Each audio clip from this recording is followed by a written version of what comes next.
Hello friends, welcome to my channel study for you. So guys, जैसा कि आज जो आपका एसएससी जीडी का 13 जनवरी का फर्स्ट शिफ्ट का एग्ज़ाम हो गया दोस्तों, जिसका जो है मैं आपको बिल्कुल 100% एक्यूरेट आंसर के साथ जो है इस वीडियो में बताऊंगा। तो देख लेते हैं कि किस प्रकार के जो है आज आपके 13 जनवरी के फर्स्ट शिफ्ट के एग्ज़ाम में जो है प्रश्न पूछे गए हैं। उससे पहले एक बात और दोस्तों, कि जिन्होंने भी अगर चैनल को सब्सक्राइब नहीं किया है तो एसएससी जीडी कांस्टेबल से रिलेटेड पल पल की अपडेट के लिए जो है चैनल को सब्सक्राइब ज़रूर कर दीजिएगा। और बगल में ही आपको एक बेल आइकन यानी घंटी का निशान भी दिख रहा होगा, तो आप उसे भी जो है ज़रूर प्रेस कर दीजिएगा। तो चलिए वीडियो को स्टार्ट करते हैं। तो आज का जो आपका पहला क्वेश्चन आया था कि नवंबर 2022 तक उत्तर प्रदेश के राज्यपाल कौन थी। तो देखिए, नवंबर 2022 की बात कर ले या फिर वर्तमान में उत्तर प्रदेश की जो राज्यपाल है ना, ये श्रीमती आनंदीबेन पटेल है। तो श्रीमती आनंदीबेन पटेल आपका करेक्ट आंसर होगा। और ये जो है 29 जुलाई 2019 से जो है ये उत्तर प्रदेश के राज्यपाल के रूप में जो है वो आपकी कार्यरत है, यानी पदासीन है। इससे पहले आपके शिफ्ट में पूछा गया था कि मार्च 2022 में उत्तर प्रदेश के जो है दूसरी बार जो है वो मुख्यमंत्री के रूप में जो है वो शपथ किसने लिया है। तो योगी आदित्यनाथ जो है दूसरी बार जो है वो शपथ ग्रहण किए हैं। नेक्स्ट क्वेश्चन आपका यहाँ पर आया था कि मौर्य वंश का अंतिम शासक कौन था। तो देखिए, मौर्य वंश का जो अंतिम शासक था ना, ये बृहदत्त था। तो बृहदत्त आपका करेक्ट आंसर होगा। और देखिए, इनकी जो हत्या है ना, बृहदत्त की जो हत्या है वो सेनापति पुष्यमित्र शुंग के द्वारा किया गया था। और बृहदत्त मौर्य की मौत के बाद जो है शुंग साम्राज्य की जो स्थापना है ना, ये पुष्यमित्र शुंग के द्वारा किया गया था। तो ये फैक्ट भी आपको ध्यान में रखना है। इसके अलावा मौर्य वंश की बात कर ले तो देखिए, मौर्य वंश की जो स्थापना है ना, ये चंद्रगुप्त मौर्य के द्वारा 321 ईसा पूर्व में जो है वो किया गया था। और ये जो आपका मौर्य वंश था ना, वो 185 ईसा पूर्व में जो है ये समाप्त हो गया था। तो ये सारे फैक्ट जो है आपको ध्यान में रखना है। नेक्स्ट क्वेश्चन आपका यहाँ पर आया था कि बस्तर विद्रोह यानी जो आपका बस्तर जो रिवेलियन है ना, ये कब हुआ था। तो देखिए, बात कर ले बस्तर विद्रोह के बारे में, तो जिसे भूमकाल आंदोलन यानी भूकंप के रूप में भी जो है वो जाना जाता है। और ये जो आपका विद्रोह है ना, वो आपका 1910 में मध्य भारत में जो है बस्तर की रियासत में ब्रिटिश राज के खिलाफ जो है ये एक आदिवासी विद्रोह था, जिसका नेतृत्व की बात कर ले तो देखिए, इसका जो नेतृत्व है ना, ये मुख्य रूप से गुंडाधर जो कि एक आदिवासी नेता थे, और साथ ही एक दीवान और राजा के चचेरे भाई लाल करेंद्र सिंह ने जो है वो इसका जो है आपका नेतृत्व किया था। तो 1910 आपका यहाँ पे करेक्ट आंसर होगा। नेक्स्ट क्वेश्चन आपका यहाँ पर आया था कि कुद जो नृत्य है ना, ये कहाँ के सबसे लोकप्रिय लोक नृत्यों में से जो है वो एक है। तो देखिए, अगर बात कर ले कुद नृत्य के बारे में, तो देखिए ये जो आपका कुद नृत्य है ना, ये जम्मू और कश्मीर का सबसे लोकप्रिय लोक नृत्यों में से एक है। तो जम्मू और कश्मीर आपका करेक्ट आंसर होगा। और देखिए, इस नृत्य को जो है ना, वो मुख्य रूप से लोक देवता को अभिवादन करने के लिए जो है ये नृत्य किया जाता है। और ये जो नृत्य है ना, ये आपके रात में सितारों की चमक के नीचे जो है ये नृत्य किया जाता है। इसके अलावा एक आपका कुद नृत्य इस प्रकार से होता है। तो देखिए, अगर ये कुद नृत्य के बारे में पूछा जाए तो ये जो आपका कुद नृत्य है ना, ये राजस्थान राज्य का है। तो ये फैक्ट भी आपको ध्यान में रखना है। इसके अलावा जम्मू कश्मीर के अन्य लोक नृत्य की बात कर ले तो बच्चा नगमा, भांड जसन, डमहल, रऊफ, ये सब जो आपके जम्मू कश्मीर के जो है वो लोक नृत्य हैं। नेक्स्ट क्वेश्चन आपका यहाँ पर आया था कि द्वितीय पंचवर्षीय योजना का कार्यकाल ये जो है कब से कब तक रहा था। तो देखिए, मैं आपको बता दूं कि आपके पंचवर्षीय योजना से जो है लगातार हर शिफ्ट में एक प्रश्न जो वो जरूर पूछा जा रहा है। तो देखिए, द्वितीय पंचवर्षीय योजना का जो कार्यकाल है ना, ये 1956 से लेकर 1961 तक रहा था। तो 1956 से 1961 आपका करेक्ट आंसर होगा। और ये जो आपका द्वितीय पंचवर्षीय योजना था ना, ये आपके पीसी महाल नौबिस के मॉडल पर आधारित था। तो ये फैक्ट भी आपको ध्यान में रखना है। इसके अलावा ये जो आपका द्वितीय पंचवर्षीय योजना था ना, इसमें जो लक्ष्य था ना, वो तीव्र औद्योगिकरण था। तो ये फैक्ट भी आप ध्यान में रखिएगा। अब देखिए, पंचवर्षीय योजना से आपके प्रश्न पूछे जा रहे हैं। तो पहली पंचवर्षीय योजना का जो अवधि यानी जो कार्यकाल रहा था वो 1951 से 1956 तक रहा था। और इसमें जो आपका प्राथमिक दिया गया था वो कृषि, बिजली और सिंचाई को जो वो प्राथमिक क्षेत्र दिया गया था। और इसमें जो वृद्धि की लक्ष्य की जो दर रखी गई थी वो 2.1% रखा गया था, लेकिन जो वृद्धि दर हुआ था ना वो आपका 3.6% हुआ था। वहीं अगर दूसरी योजना की बात कर ले तो इसमें जो है पूर्ण उद्योग पर जो वो जोर दिया गया था और इसमें जो लक्ष्य का दर रखा गया था वो 4.5% रखा गया था। और इसमें जो वृद्धि हुई थी ना वो आपका मात्र 4.2% जो वो वृद्धि हुई। इसके अलावा तीसरी योजना के कार्यकाल की बात कर ले तो देखिए तीसरी पंचवर्षीय योजना का जो कार्यकाल है वो 1961 से लेकर 1966 तक रहा था। और इसमें जो है खाद्य और उद्योग पर जो है वो जोर दिया गया था और इसमें जो लक्ष्य की दर रखी गई थी वो 5.6% रखा गया था, लेकिन जो वृद्धि दर हुआ था ना वो मात्र आपका 2.8% हुआ था। तो ये फैक्ट भी आप ध्यान में रखिएगा। चौथी योजना की बात कर ले तो चौथी योजना से पहले जो है आपका हॉलीडे प्लान आ गया था जो आपका 3 साल का हुआ था, ठीक है। उसके बाद चौथी योजना था जिसका कार्यकाल 1969 से लेकर 1974 तक रहा था और इसमें जो आपके कृषि पर जो वो मुख्य जोर दिया गया था और इसमें जो लक्ष्य की दर है ना वो 5.7% रखी गई थी, लेकिन जो वृद्धि दर हुआ था वो मात्र आपका 3.2% हुआ था। पांचवी योजना की बात कर ले तो पांचवा जो योजना का कार्यकाल है ये 1974 से लेकर 79 तक रहा था और इसमें जो है गरीबी उन्मूलन का नारा, आर्थिक आत्मनिर्भरता, ये सब जो आपके जो है प्राथमिक क्षेत्र दिए गए थे और इसमें जो लक्ष्य की दर रखी गई थी ना वो 4.4% रखा गया था, लेकिन जो वृद्धि दर हुआ था वो 5% हुआ। और देखिए मैं आपको बता दूं कि पांचवी और छठवीं पंचवर्षीय योजना के बीच में जो है आपका रोलिंग प्लान जो है वो आया था, तो ये फैक्ट भी आप ध्यान में रखिएगा। और छठी योजना का जो कार्यकाल है ना ये आपका 1980 से लेकर 85 तक रहा था, जो कि कृषि उद्योग पे जो है ये क्षेत्र से संबंधित था, जिसमें लक्ष्य की दर जो वो 5.2% रखी गई थी, जिसमें वृद्धि दर जो है वो आपका 5.5% रहा था। तो ये सारे फैक्ट जो आप जरूर देख लीजिएगा। नेक्स्ट क्वेश्चन आपका यहाँ पर आया था कि 2011 की जनगणना के अनुसार दूसरा सबसे कम साक्षरता दर वाला राज्य कौन सा है। तो देखिए मैं आपको बता दूं कि 2011 की जो 15वीं जनगणना हुई थी ना उसमें सबसे कम साक्षरता दर वाला जो राज्य रहा था वो आपका बिहार राज्य रहा था और बिहार का जो आपका लिटरेसी रेट रहा था वो 63.82% रहा था और ये जो बिहार है ना वो 35वें स्थान पे रहा था। लेकिन दूसरा सबसे कम जो है साक्षरता दर वाला जो है राज्य पूछा गया था, तो अगर दूसरे की बात कर ले तो ये आपका अरुणाचल प्रदेश रहा था।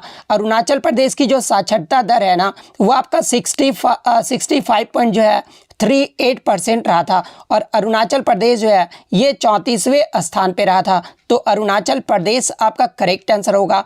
वहीं अगर बात कर ले सबसे अधिक साक्षरता दर वाला राज्य कौन सा रहा था तो ये आपका केरल राज्य रहा था। केरल का जो लिटरेसी रेट रहा था ना वो 94% रहा था, जहां पुरुषों का जो साक्षरता दर है वो अप्रॉक्स 96% रहा था और महिलाओं की जो साक्षरता दर है अप्रॉक्स जो आपका 92% रहा था। तो ये फैक्ट भी आपको ध्यान में रखना है। इसके अलावा भारत का साक्षरता दर कितना रहा था तो देखिए 2011 की जनगणना के अनुसार भारत का जो साक्षरता दर है ना वो 74.04% रहा था। तो ये फैक्ट भी आप ध्यान में रखिएगा।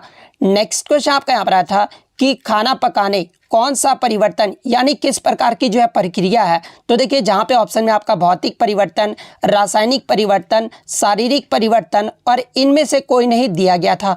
तो देखिए मैं आपको बता दूं कि ये जो आपका खाना पकाना है ना ये आपका एक रासायनिक परिवर्तन है। तो रासायनिक परिवर्तन आपका करेक्ट आंसर हो। और देखिए मैं आपको बता दूं कि खाना पकाना ये जो है रासायनिक परिवर्तन क्यों है, क्योंकि पके हुए खाने को जो है पुराने स्थिति यानी कच्चे स्वरूप में जो है उसे नहीं लाया जा सकता है। और केमिकल चेंज होता क्या है यानी रासायनिक परिवर्तन होता क्या है तो वह परिवर्तन जिनमें नए पदार्थों का जो है वो निर्माण होता है उसे ही जो है केमिकल चेंज कहा जाता है। तो रासायनिक परिवर्तन आपका करेक्ट आंसर होगा।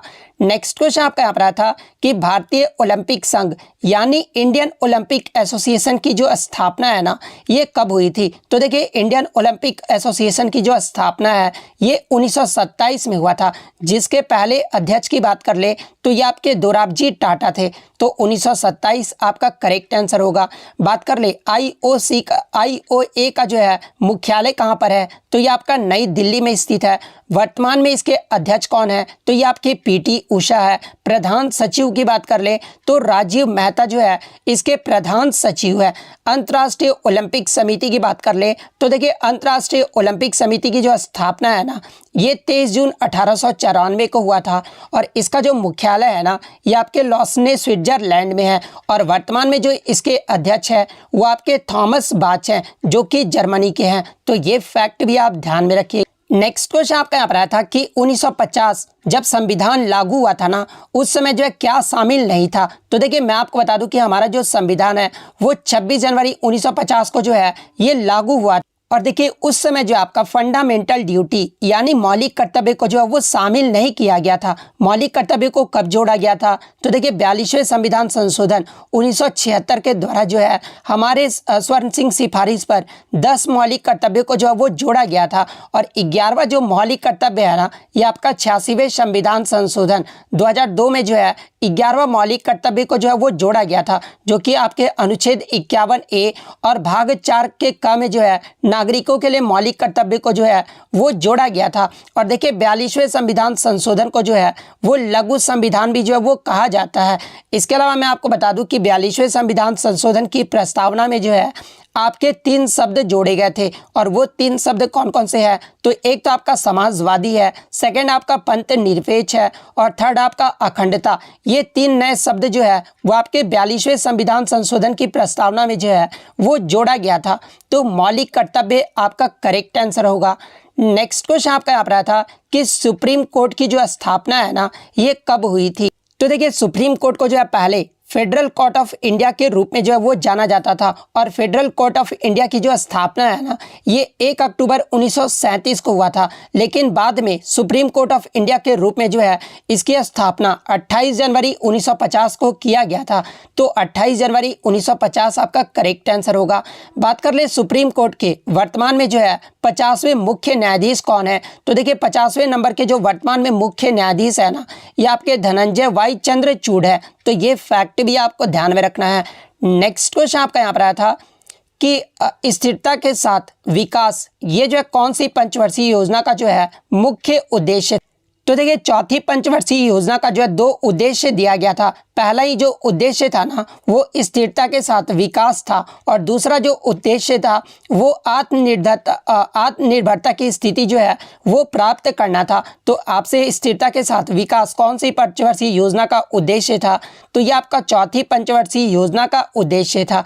नेक्स्ट क्वेश्चन आपका यहाँ पर आया था कि आपका जो है पूछा गया था, क्वेश्चन ये पूछा गया था कि किस स्कीम के तहत सरकार जो है स्ट्रीट वेंडर्स को 1 वर्ष के लिए जो है 10,000 रुपये तक की जो लोन है ना वो बिना किसी गारंटी के देता है। तो देखिए मैं आपको बता दूं कि पीएम स्वनिधि योजना के तहत जो है सरकार स्ट्रीट वेंडर्स को 1 वर्ष के लिए जो है वो 10,000 रुपये तक का जो लोन है वो किसी भी गारंटी के देते हैं। तो पीएम स्वनिधि योजना आपका करेक्ट आंसर होगा।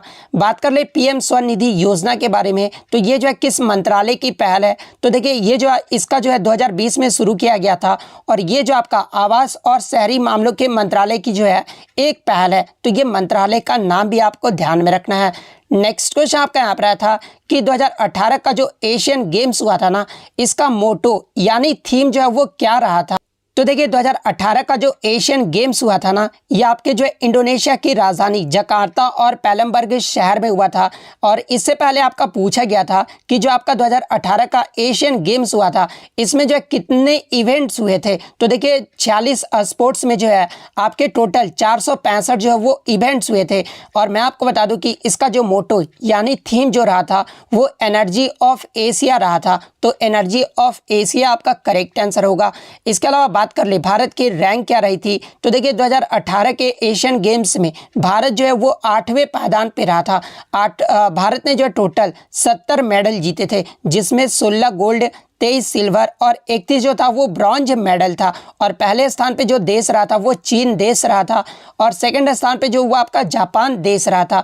वहीं अगर बात कर ले 19वां जो एशियन गेम्स होगा वो आपका 2022 में आयोजित किया जाना था, लेकिन कोविड-19 की वजह से जो है ये आपका 23 सितंबर से लेकर 8 अक्टूबर 2023 को जो है ये आपका हांगझाऊ चाइना में जो है वो आयोजित किया जाएगा। और ये भी आप देख लीजिएगा कि ये जो है कितने नंबर का एशियन गेम्स होगा 2022 में 2023 में, तो ये 19वें नंबर का होगा, क्योंकि टीसीएस जो है वो कुछ भी पूछ सकता है आपसे। नेक्स्ट क्वेश्चन आपका यहाँ पर आया था कि कौन सा अभिनेता जो है 2022 में पश्चिम बंगाल से जो है एमपी यानी मेंबर ऑफ पार्लियामेंट यानी लोकसभा सदस्य जो है वो बने। तो देखिए शत्रुघ्न सिन्हा जो है ये वेस्ट बंगाल आसनसोल से जो है ये लोकसभा सदस्य बने हैं, तो शत्रुघ्न सिन्हा आपका करेक्ट आंसर होगा। नेक्स्ट क्वेश्चन आपका यहाँ पर आया था कि भारत में माइक्रो फाइनेंस को जो है कौन नियंत्रित करता है। तो देखिए भारत में माइक्रो फाइनेंस को जो है ये आरबीआई के द्वारा जो है वो रेगुलेट किया जाता है, तो आरबीआई आपका करेक्ट आंसर होगा। नेक्स्ट क्वेश्चन आपका यहाँ पर आया था कि नागालैंड का जो सकरनई फेस्टिवल है ना ये कितने दिन तक मनाया जाता है। तो देखिए ये जो आपका सकरनई फेस्टिवल है ये आपका नागालैंड में हर जो है वो ये आपका आगामी जनजाति के द्वारा ये जो है 10 दिनों तक जो है वो मनाया जाता है, तो 10 दिन आपका यहाँ पे करेक्ट आंसर होगा। नेक्स्ट क्वेश्चन आपका यहाँ पर आया था कि बेलन के आयतन का जो है फॉर्मूला पूछा गया था। तो देखिए मैं आपको बता दूं कि हर शिफ्ट में जो है आपके मैथ में एक फॉर्मूला से प्रश्न पूछा जा रहा है। तो देखिए बेलन के आयतन का जो फॉर्मूला होता है ना वो आपका पाई आर स्क्वायर एच होता है। इसके अलावा बेलन के पृष्ठीय क्षेत्रफल का फॉर्मूला अगर पूछा जाए तो 2 pi R H plus 2 pi R square होता है, तो ये फैक्ट भी आप ध्यान में रखिएगा। इसके अलावा नेक्स्ट आपका यहाँ पर आया था कि आकाश का जो है विलोम शब्द पूछा गया था। तो देखिए आकाश का जो विलोम शब्द होता है ना वो पाताल होता है और धरती होता है, तो इनमें से जो भी ऑप्शन में दिया होगा वो आपका करेक्ट आंसर होगा। नेक्स्ट क्वेश्चन आपका उत्थान का जो विलोम शब्द पूछा गया था। तो देखिए उत्थान का जो विलोम शब्द होता है ना वो आपका पतन होता है। नेक्स्ट क्वेश्चन आपका यहाँ पर आया था कि इंद्र का जो है पर्यायवाची शब्द पूछा गया था। तो देखिए इंद्र के पर्यायवाची शब्द की बात कर ले तो देवराज, अमरपति, अमरनाथ, पुरंदर, इसके अलावा सुरेश, आपके ऑप्शन में सुरेश दिया गया था, तो सुरेश आपका करेक्ट आंसर होगा। इसके अलावा ये सभी जो है आप पर्यायवाची शब्द देख लीजिए। तो इतने क्वेश्चन जो है आज मुझे बच्चों के द्वारा मिले हैं जो कि 100% रियल और ऑथेंटिक है। तो अगर वीडियो अच्छी लगी हो तो वीडियो को जो है लाइक ज़रूर कर दीजिएगा और इसी तरह एसएससी का किसी भी एग्जाम का रियल एनालिसिस पाने के लिए जो है चैनल को सब्सक्राइब ज़रूर कर दीजिएगा। तो मिलते हैं नेक्स्ट वीडियो, तब तक thank you, all the best.